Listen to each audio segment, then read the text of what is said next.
Saludos, en esta ocasión trabajaremos la unidad 3 de Biología General. Como ya saben, soy Ginette Méndez. Trabajaremos la historia de la teoría celular, describiremos las células, su estructura, sus funciones, los tipos de células. También en esta práctica nos correspondió dibujar lo que es la célula animal, también la célula vegetal. Esto lo anexaré junto con las fotos del trabajo manuscrito.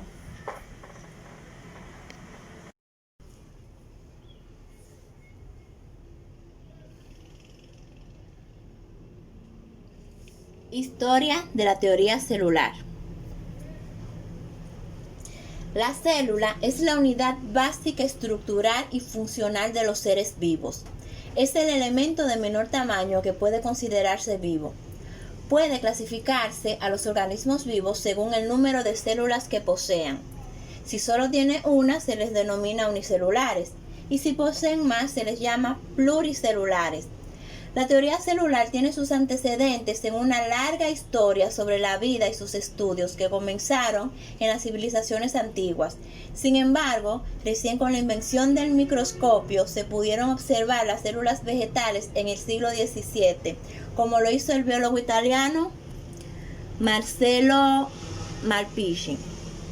Más tarde, el inglés Robert Hooke las bautizó como celulae, de latín celda, a partir de sus observaciones de cortes de corcho.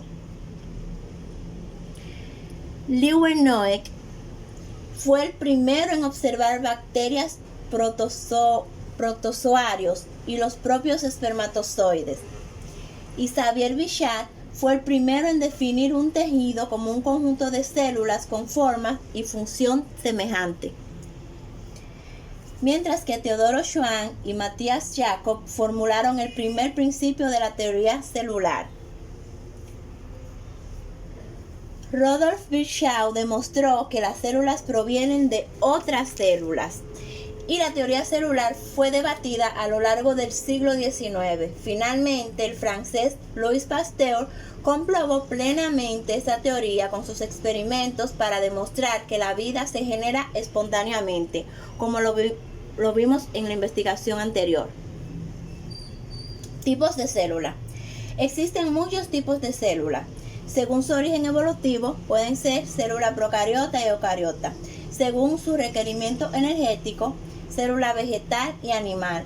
Según sus funciones, contracción, defensa, transporte, reparación, entre otras.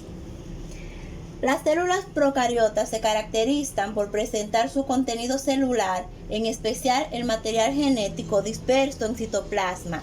Esto significa que la célula procariota presenta dos estructuras principales, la membrana plasmática y el citoplasma, y no posee núcleo. La célula eucariota se caracteriza por presentar su contenido celular organizado en compartimientos de membrana, en particular el material genético o ADN, que está confinado al núcleo. De esta manera, la célula eucariota presenta tres estructuras principales. El núcleo, que es el organelo que encierra el material genético de la célula; el citoplasma, que es la porción de la célula entre el núcleo y la membrana plasmática, donde se encuentra el resto de los organelos, o sea, las mitocondrias, los ribosomas, las vesículas, entre otros; y el medio acuoso, donde flota. La membrana plasmática es la estructura que envuelve y limita el contenido de la célula. Vamos a hacer ahora una comparación entre la célula animal y la célula vegetal. La célula animal se caracteriza por poseer membrana plasmática, citoplasma y núcleo, como las otras células eucariotas.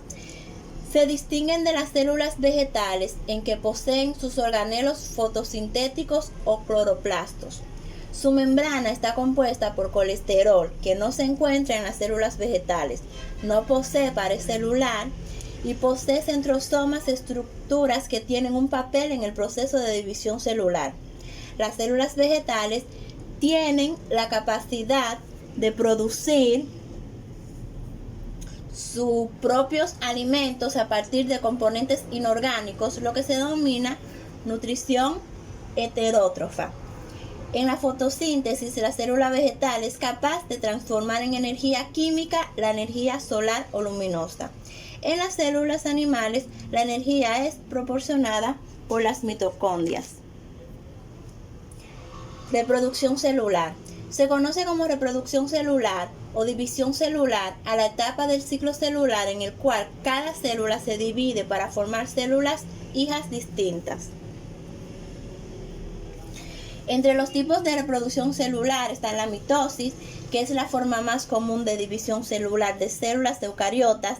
En este proceso, la célula se replica su material genético completamente, empleando para ello un método de organización de los cromosomas en la región ecuatorial del núcleo celular, que luego procede a dividirse en dos, generando gemelos idénticos. El resto de la célula procede a duplicarse y lentamente escindir el citoplasma, hasta que la membrana plasmática termina por dividir a las dos nuevas células hijas en dos. Los resultados serán idénticos y genéticamente a su progenitora. Fases de la mitosis.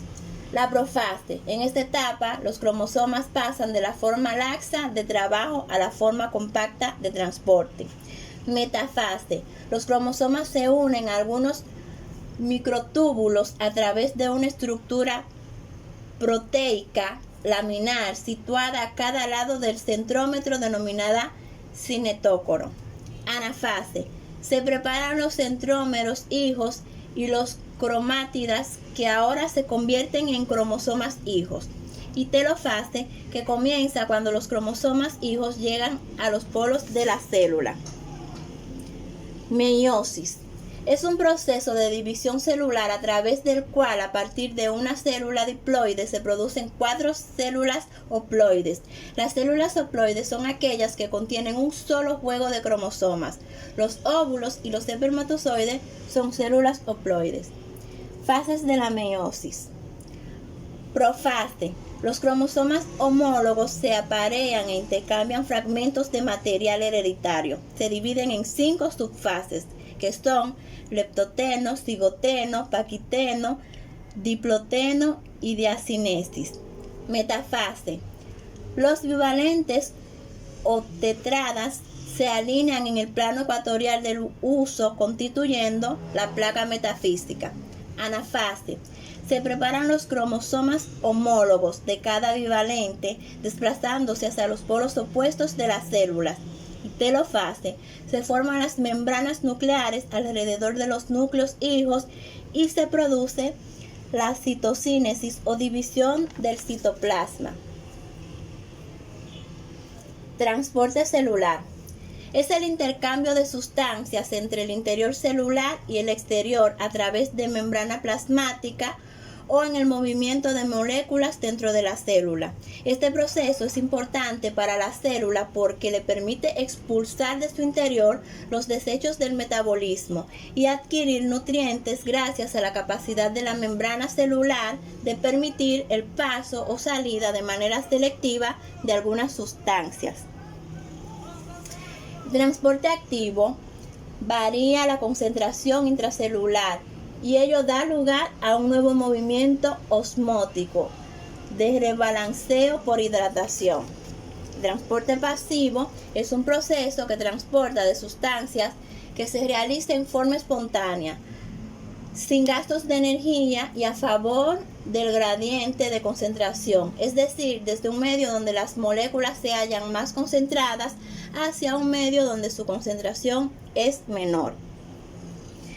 Difusión es el proceso de difusión. Una sustancia tiende a moverse de una zona de alta concentración a una área de baja concentración hasta que ésta sea igual a la larga de un espacio.